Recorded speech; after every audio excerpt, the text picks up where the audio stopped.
Hi everybody, my name is Vicky. I'm an addict. Hi, Vicky. I'd like to thank the area for asking us to come down here to share our experience, strength, and hope. And Keith, thanks for sharing. You're welcome. I love you. Love you too, Vicky. Wow, this topic, it takes me back to, it's the songs like God bless the child that have his own. That's something that I kind of always had in the back of my mind. I can remember, like, as a young child, I'm from Newark too. It's a lot of people in the house, but every time we had to go somewhere, my father used to always say, make sure you have a couple of dollars in your pocket, because you don't want to have to depend on anyone. And I bought into him saying that, and I still hold on to him saying that till today. And of course, when I start using, I was able to find the ways and means to get one more. It kind of came easy to me. I knew how to steal, I knew how to work behind the bar, I knew how to hustle, so getting things kind of came easy, but it came at a price. But that price, I always thought that it was okay, the things that I was doing just to get one more. And I can remember when I moved out my parents' house, I didn't even realize it's been like over 40 years since I moved out my parents' house. And when I moved out their house, I moved in with a person. At the time, that person was married, and that person had a family. I don't know why I went there, but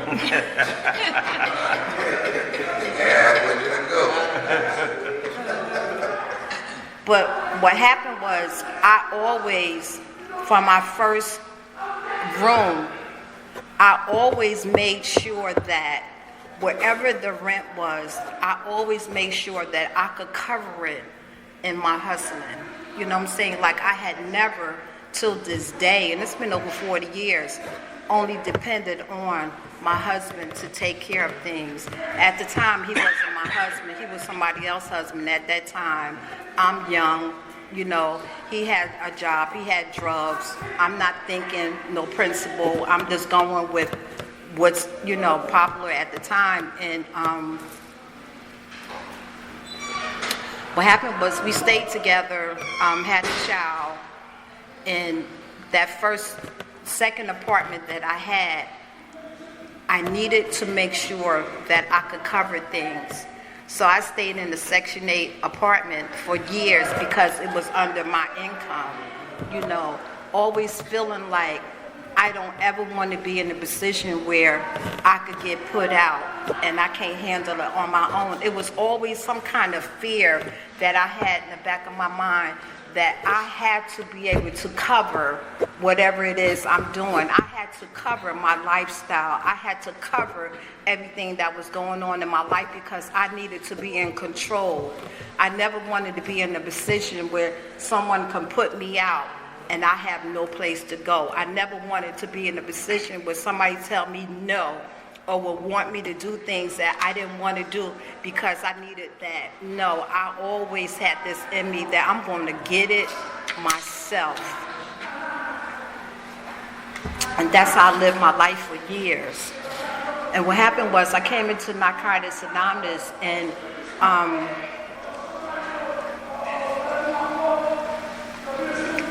you guys told me that I had to, one, stop stealing, two, I needed to get a real job. Because I'm the type that I was dependent on one or two people and they had me covered, right? But when I got clean, the lady said that it's time to let go of that barmaid job. It's time to stop stealing. It's time to start taking care of your family. It's time for you to start being responsible. And at that time, I didn't know that barmaiding was an asset. I didn't know, because when they said, what can you do? I'm like, all we did was work behind the bar and steal money, sold drugs. You know, I didn't know what else to do, but I didn't understand that working behind the bar selling drugs, that was an asset. You knew how to count money. You knew how to service the drinks. You know how to make the numbers right. So that was an asset. So I put that on the application.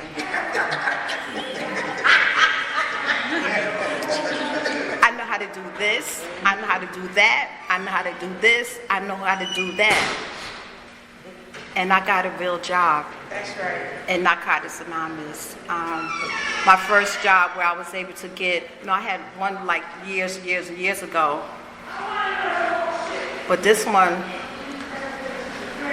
when I got my first job and when I got that statement once a year, it was like 1970, 19 this, 19 that. My balance was 0, 0, 0, 0, 0. I didn't have nothing put into the Social Security because I had never really had a real job. And not even knowing that by me having this real job, I had no idea when I first came here that my life would be the way it is today. When I got that first job, the members in this program said, Vicky, go there, do not steal anything, go there on time, everything. The principles that we learn here in Narcotics Anonymous by coming early, staying late, the principles that we learned here taught me how to act at this job. And so I went to that job, and I too was afraid of a record check and all that kind of stuff. But I'm telling you, if you have a record, just apply for the job anyway, But my first couple of weeks there, I kept thinking they was going to call me in the office about something. And this lady said, stop thinking like that, just go to work every day. And I went to work every day, and I began to put money up every week, because now I went from a little bit of money to a whole lot of money. But I was still maintaining, and the extra money, what I began to do was put that extra money up. And by putting that extra money up, what happens is that by the time I got ready to retire, well, I didn't know that I was going to retire. What happened was my dad got sick and I had to leave work early. But I wasn't worried because I had been putting money in the bank. I wasn't worried because I had been stockpiling stuff. And you know where I learned all that from? Being a part of Narcotics Anonymous and being a part of service. I was a part of an area where we was just starting this area, and we learned how to put money up. We learned how to put money up for literature. Every month we would put money aside so we could pay for this. Every month we would put money aside to pay for the literature. Every month we would put money aside to send people to Marligna. Every month we would do things like this. And I didn't know at that time that I was in training for life. I didn't know that at that time I was learning how to be responsible. I didn't know at that time I was learning how to not depend on credit, because when you get stuff on credit, you got to pay all this interest, you got to pay all this stuff. What I learned how to do, if it's something that I want to do, if it's a place I want to go, I would get the total of what it costs, and I would put money up so that by the time I get there, I wouldn't have to take away my rent money. I wouldn't have to take away my food money. I was able to be fully self-supported. I learned all that here in Narcotics Anonymous. I learned all about the principles. Let's get honest about what we need to do, what we want to do. Let's get honest about this. Let's talk about what we need to do. And I didn't even understand that was opening me up to be open. That was helping me to practice the second step. I understood when I came here that I was powerless. I understood that I was a drug addict, and I understood that I needed help. But I didn't know about asking for help. And you know how they say that the life that we want, we're here in the rooms. When I heard that lady talking about going to work, you hear stuff like this in the rooms, and that's how you begin to practice the principles of being honest about this is who I am and this is what's going on. And then you learn how to be open and listen to different people's experiences. And by listening to different people's experiences, it gets you outside of thinking I got to do everything my way. You don't have to do everything your way. You be open to hear how this happened to you, this worked for you, and you begin to be open to like do some new things. You know, I then became willing to want my life to get better. That man that I started off with over 40 years ago, eventually we got married. You know, I began practicing some principles, and thank God we are still married and we've been together over 40 years. That's a principle, commitment. That's a principle. We're gonna work this out. Not saying that over 40 years things been perfect, but I will say that over 40 years we've been together and we've been working out whatever needs to be working out. You talking about like being fully self-supporting. We've learned to, eventually I got out that Section 8 apartment. I know that's right. And I got out of that Section 8 apartment only because I wanted better for my son. That area wasn't what I want my son to grow up in.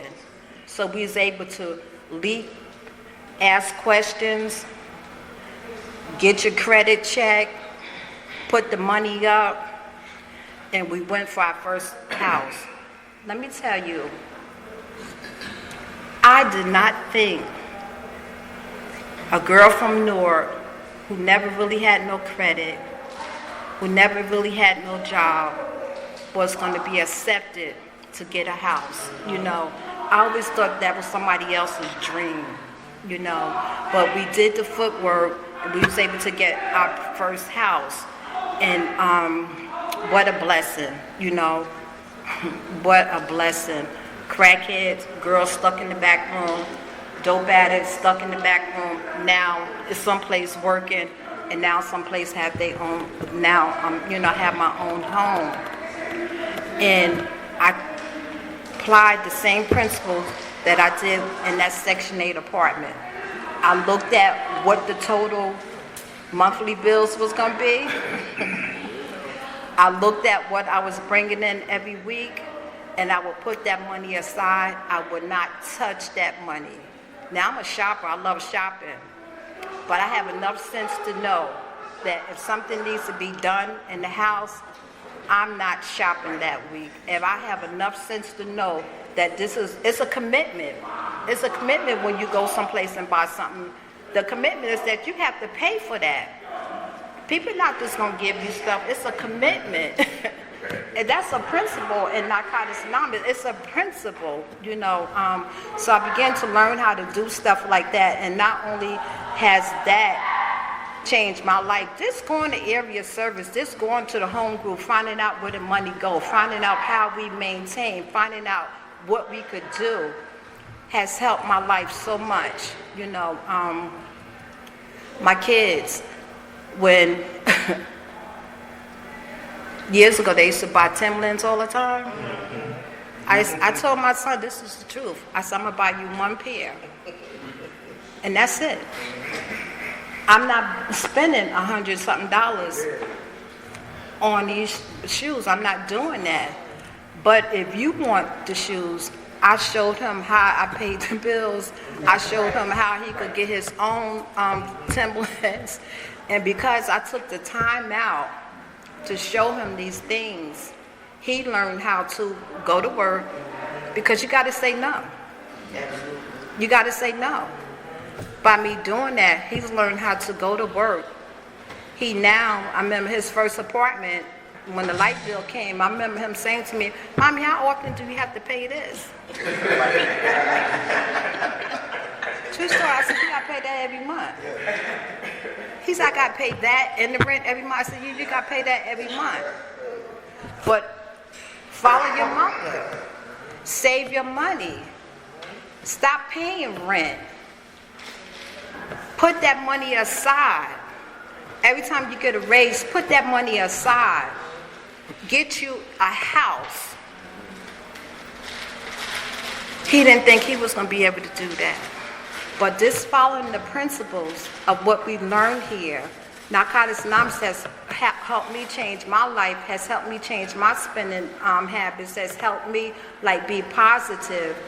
He was able to take those same principles and go buy him a house.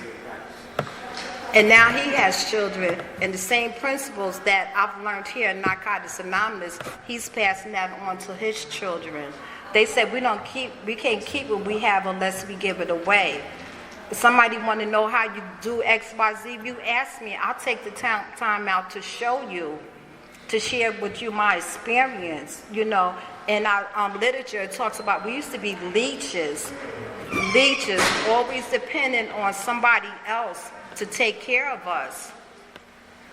In Narcotics Anonymous, we learned how to take care of ourselves. This topic is not just about money. I want to talk about my feelings. I have to own up to my feelings. I have to be honest about who I am and what I can handle and what I cannot handle. I'm aging in this process, so what I thought was okay 20 years ago or 30 years ago, it has changed. My feelings are different.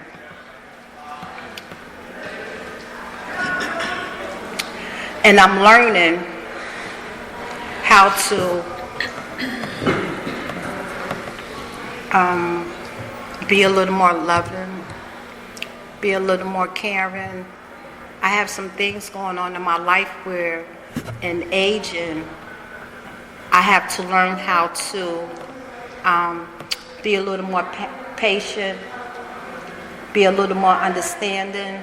My husband is older and he's going through some things, and I have to learn how to apply the principles in all my affairs. I have to learn how to talk about how I feel about what's going on without causing harm. I have to learn how to be loving and caring when I'm tired, or be loving and caring when I may not feel like it. I have to learn how to be supportive on what you're going through.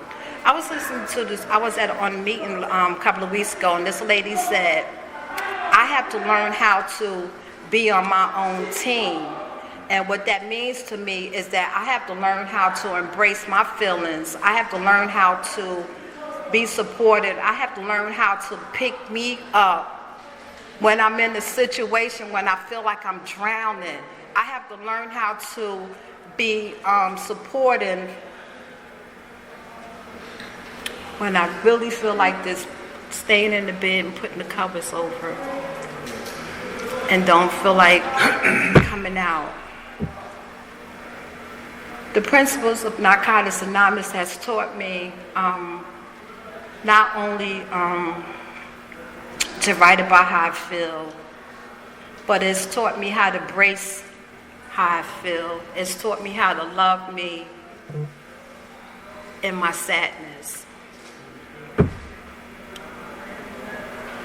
And then I like jokes. When I'm feeling like I'm feeling, I'll put on some cartoons. That's right. I've been watching South Park all week.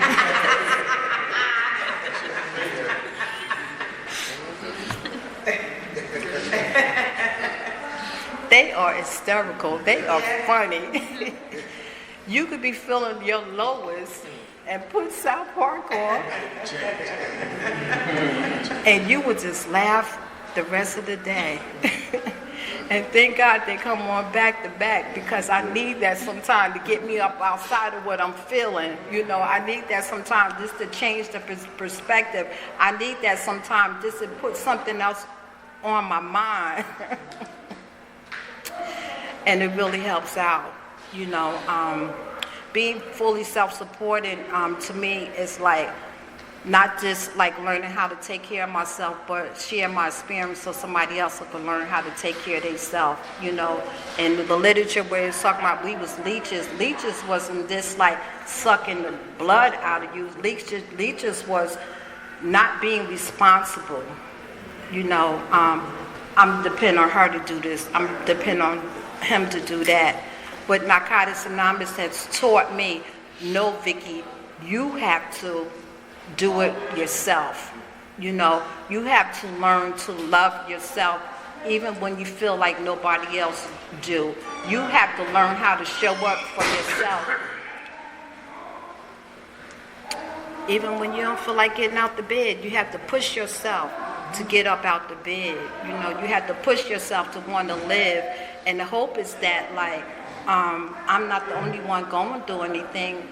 The hope is that if I don't use, I have a chance to get through whatever it is I'm getting through.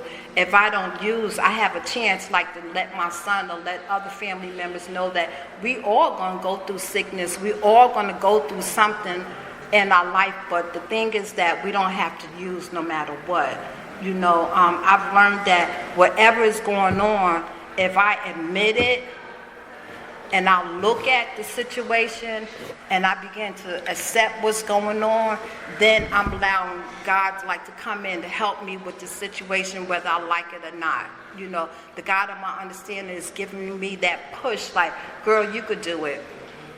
You could do it. Just like I didn't think I could stay clean, I'm getting that push, like, girl, you could do it.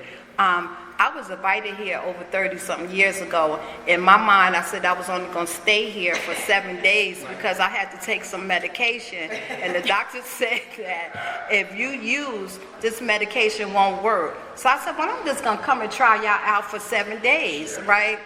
But somewhere between them 7 days, the seed got planted. And then when I got to 30 days, I was blown away. Because everybody in my house at 30 days was still using. But when I got my key tag for 30 days, you guys blew some hope in me. That if you just make it to the meeting, no matter what's going on, if you just not use and make it to the meeting, I don't care who getting high in the back room, if you just don't use and make it to the meeting, you could get to your 60 days. And I remember this handsome guy said to me, girl, if you get 90 days, I'm going to take you to the black box. We're going to go partying, right? So I look forward to making it to my 90 days so that I could go partying.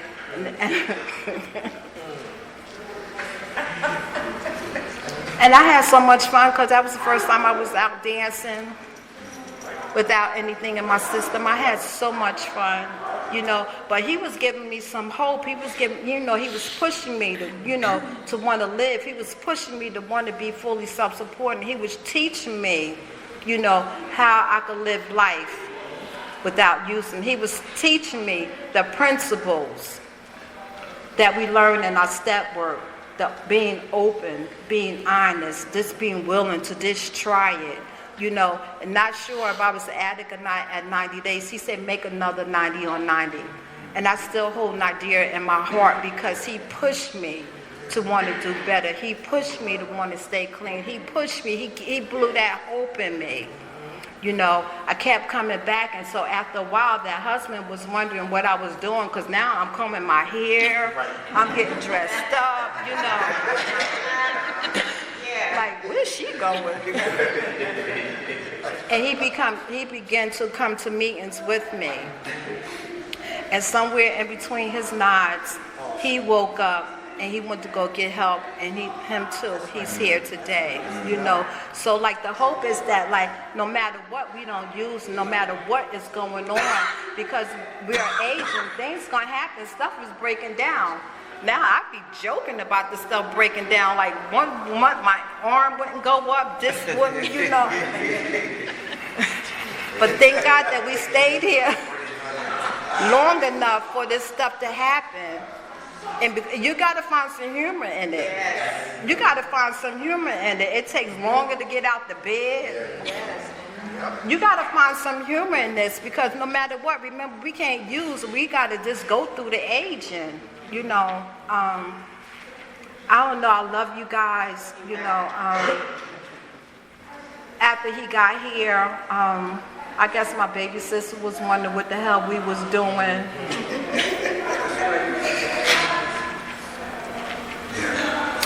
And she came. So now we all aging and growing up together.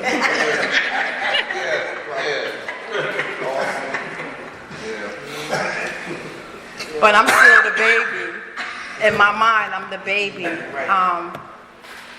because she takes care of me. That's right. And that's what we need in Narcotics Anonymous. We need somebody to give us that push. We need somebody to show us love. And thank God we can all do it together. You know, so being fully self-supporting, I'm still fully self-supporting. I was able to retire from that job. I didn't steal anything from that job. I went to work every day. I worked outside, so I went in the snow, in the rain, whatever. I went to work every single day. And thank God I was able to do that, because when it was time for me to have to leave that job, I had months of sick time saved up. I had money saved up. You know, I was able to go so I could take care of my dad. And because of the life that Narcotics Anonymous just poured into me, that principle of putting up, that principle of saving, that principle of being prudent, the same thing we do at area service, the same thing we do in our home group, that principle has taught me how to maintain my household. That principle has taught me how to, when things break down, don't panic, because you got some prudent reserve over here. Because you get $500 a month, don't spend all the whole $500. Put some money up. And that principle has helped me to be able to, I go all over the world. I go wherever I want to go. And I don't owe nobody because I put in the work. That principle of just putting some money up every week, that works. I don't care if it's $20 or $200 a week. Put it up so that you can maintain being fully self-supporting, so you can maintain not being leeches on society, so that you can show up and do whatever you want.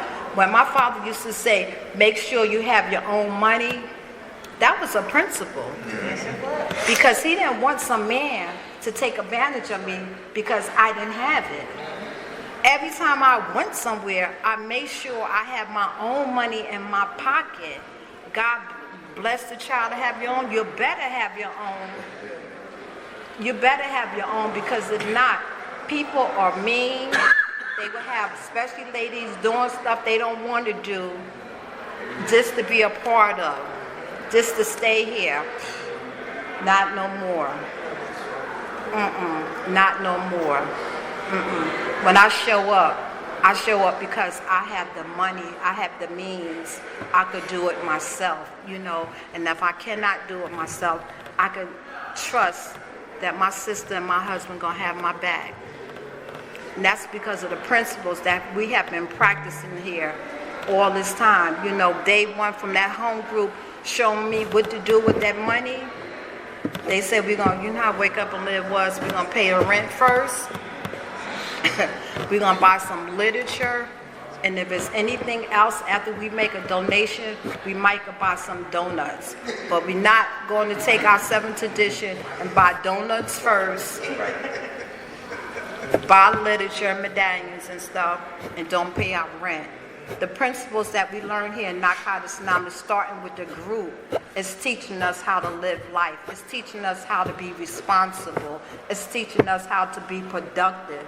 It's teaching us how to not having to just take from people. I don't have to steal nothing in here because I have my own. I have my own, and I was real nervous, y'all. Because I'm just overwhelmed, you know, just being here, having the freedom. Having your own gives you freedom to come and go as you want. And that's a principle, you know, that's a blessing that we've learned in Narcotics Anonymous, and it all started at the group for me. It all started out by like, hey, what's the basket for? Find out what's the basket for. Find out where that money go, so that you can apply them principles in your life at home, you know.